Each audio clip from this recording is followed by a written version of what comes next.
और अब खबरें विस्तार से। झारखंड विकास मोर्चा द्वारा आयोजित सम्मेलन में बिहार के सीएम नीतीश कुमार और बाबूलाल मरांडी ने राज्य सरकार पर निशाना साधते हुए कहा कि सरकार जनता से भरोसा खो चुकी है। एग्रीको में आयोजित सम्मेलन में बिहार के सीएम नीतीश कुमार आकर्षण का केंद्र रहे। मंच पर झारखंड विकास मोर्चा के सुप्रीमो बाबूलाल मरांडी के अलावा जलेश्वर महतो भी मौजूद थे। अपने संबोधन में बाबूलाल मरांडी ने राज्य सरकार को विफल बताया। वहीं नीतीश कुमार ने भी शराबबंदी सहित 86 बस्ती मालिकाना हक का मुद्दा उठाते हुए रघुवर सरकार पर जमकर निशाना साधा। नहीं सकता था। छोटानागपुर टेनेंसी एक्ट में तो एक प्रावधान था कि आपस में जमीन को बेचेंगे, चाहे वो जनजाति के लोग हो, अनुसूचित जाति के लोग हो, पिछड़े वर्ग के लोग हो, तो डीसी से अनुमति लेनी पड़ेगी।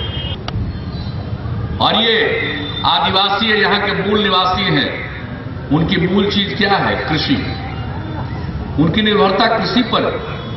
और यहाँ की जो सबसे बड़ी खासियत है, यहाँ के लोग हैं, की जमीन है, बहुत कमाल कर दिया।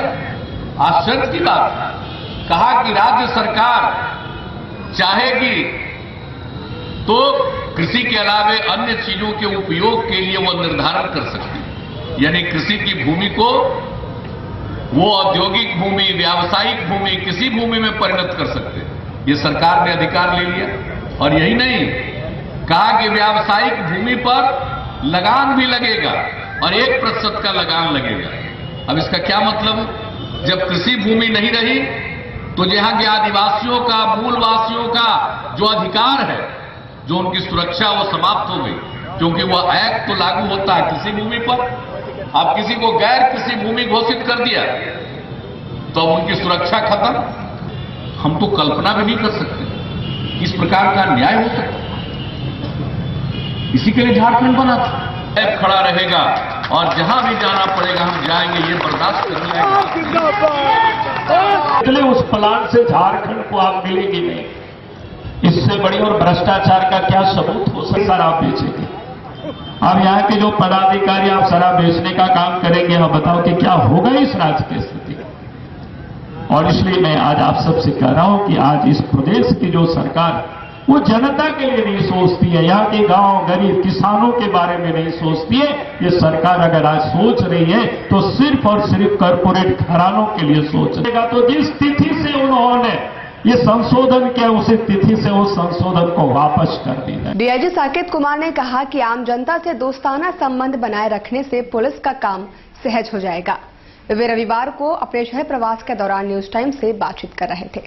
डीआईजी साकेत कुमार ने रविवार को सभी आला पुलिस अधिकारियों के साथ बैठक की और क्वालिटी पुलिसिंग के लिए आम जनता से मित्रतापूर्वक व्यवहार करने की सलाह दी। उन्होंने कहा कि क्षेत्र में कानून व्यवस्था बेहतर करने के लिए जनता से बेहतर समन्वय की जरूरत है। इसके अलावा आपराधिक मामलों के निष्पादन के लिए जरूरी दिशा निर्देश भी दिए।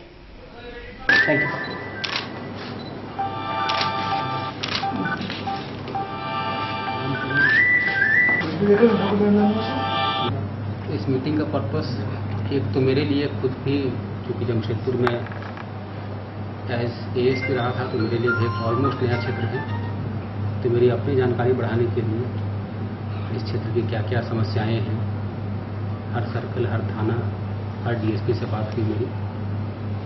दूसरा, उन समस्याओं का समाधान कैसे किया जाए, इसके बारे में सब लोगों से बात हुई। उसके बाद सभी लोगों को टारगेट दिया गया है, सारे डीवाईएसपी को, सारे इंस्पेक्टर्स को, कैसे चीज़ों को इम्प्रूव किया जाए। कुछ बेसिक पुलिसिंग पर बात हुई है, जैसे केस पेंडेंसी की अगर हम लोग बात करते हैं तो कैसे केस पेंडेंसी को कम किया जाए। अभी जैसे अगर 5 गुना है तो उसको हम लोग का टारगेट है कि एक साल में 3.5 से 4 गुना के अंदर तक हम लोग केस पेंडेंसी ला दें। तो एक तरह से टारगेट दिया गया है लोगों को, अपनी समझ बढ़ाई गई है। सारे डीएसपी को, इंस्पेक्टर को बताया गया थाना में कैसे जाना है, क्या करना है, नाइट हॉल्ट करना है, डे टू डे सुपरविजन में क्या करना है, आपका क्या रोल होगा। मालखाना का अगर प्रॉपर्टी है तो उसमें आपको अप टू डेट है कि नहीं, सारे केसेस का हैंडओवर हुआ है कि नहीं चार्ज। अगर विधि व्यवस्था की समस्या बन रही है तो उसमें क्या करना है। नक्सल की इशूज़ हैं तो नक्सल में किसका क्या रोल होगा। नक्सल जैसे अभी तो कुछ अच्छा काम आपको कानू मुंडा की पूरी टीम के सरेंडर के बाद एक पूरा एरिया खाली हो गया है, तो उस खाली एरिया में हमारा क्या रोल होगा पुलिस का। तो इस तरह के काफ़ी सारे इश्यूज पर हमने चर्चा की आज। 1 जुलाई से देश भर में समान कर व्यवस्था यानी जीएसटी लागू हो जाएगी। इसकी तैयारियों के लिए वाणिज्य कर विभाग द्वारा एक कार्यशाला का आयोजन किया गया। 1 जुलाई से देश भर में जीएसटी लागू हो जाएगी। जीएसटी से व्यापारियों और उद्यमियों को क्या फायदे होंगे या क्या नुकसान उठाना होगा, इस पर तो लगातार मंथन चल ही रहा है। साथ ही वाणिज्य कर विभाग द्वारा भी तैयारियां की जा रही है। रविवार को झारखंड राज्य वाणिज्य कर कर्मचारी संघ द्वारा एक सम्मेलन का आयोजन किया गया, जिसमें रांची समेत संथाल परगना के सभी प्रमंडलों ने भाग लिया, जिसमें वाणिज्य कर कर्मचारियों की भूमिका पर भी विचार मंथन हुआ।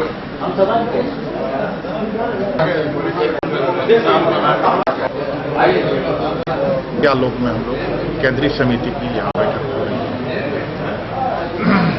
क्या उद्देश्य है? जीएसटी के क्रियान्वयन के संबंध में विस्तृत चर्चा हम लोग करेंगे। कहाँ से लोग आए? धनबाद प्रमंडल, हजारीबाग, रांची प्रमंडल, संथाल परगना प्रमंडल और जब बिरसा नगर में शराब पीने के पैसे नहीं देने पर पति ने पत्नी का गला काट डाला। पत्नी खुद पहुंची अस्पताल मगर हार गई जिंदगी की जंग। बिरसा नगर के गुरून बासा में दीपाली कर्मकार पर चाकू से हमला कर पति मनोज कर्मकार ने गला काट दिया, जिससे उसकी मौत हो गई। घटना के संबंध में मृतका के पुत्र ने बताया कि पिता शराब पीने का आदी है और उसने शराब के लिए पैसे मांगे थे, मगर पत्नी द्वारा मना कर देने के बाद चाकू से हमला कर दिया गया। घटना के बाद मृतका खुद एमजीएम अस्पताल पहुंची, मगर उसके प्राण पखेरु उड़ गए। मनोज कुमार को पुलिस ने धर दबोचा है। तो डॉक्टर पापा दारू भट्टी में घुसा तो वैसे चाकू लेकर मम्मी को काट दिया गर्दन में। पापा क्या नाम है? मनोज का मनोज। कहाँ है पापा? थाना में थाना पकड़ लिया पापा को। फिर मम्मी क्या हुआ? चाकू लगाने के बाद मम्मी गिर पड़ी। मम्मी भाग गया वहाँ से। किस लिए लड़ाई किस लिए हुआ? इनका पापा है ना थोड़ा पीने वाला है। किस लिए लड़ाई हुआ बेटा? पापा ना पीने से ही लड़ाई करता है। कितने भाई बहन हो? 4। तुम बड़ी हो? 2 भाई नहीं, 2 भाई 2 बहन। पहले रोज का डेली का डंडा है। तो क्या हुआ, मम्मी को लेके मम्मी पापा और ये बहन गई थी, तो इनका तबीयत खराब था। फिर पता नहीं हॉस्पिटल में अचानक क्या बात हुआ, डॉक्टर घर पे पता नहीं अचानक क्या बात हुआ ऐसा। फिर उनका पापा चाकू लेके आया और गर्दन में सीधा। फिर भाग गया था। ये पकड़ा कहाँ से पकड़ा है बाबू? बस्ती वाले कुछ थे वहाँ पे। आपका कौन लगता है? मेरा मौसी लगता है। आप कहाँ रहते हो? मैं रहता हूँ यहाँ पे टेलको में, भुवनेश्वरी टेम्पल है ना, उसी के तस्वीर।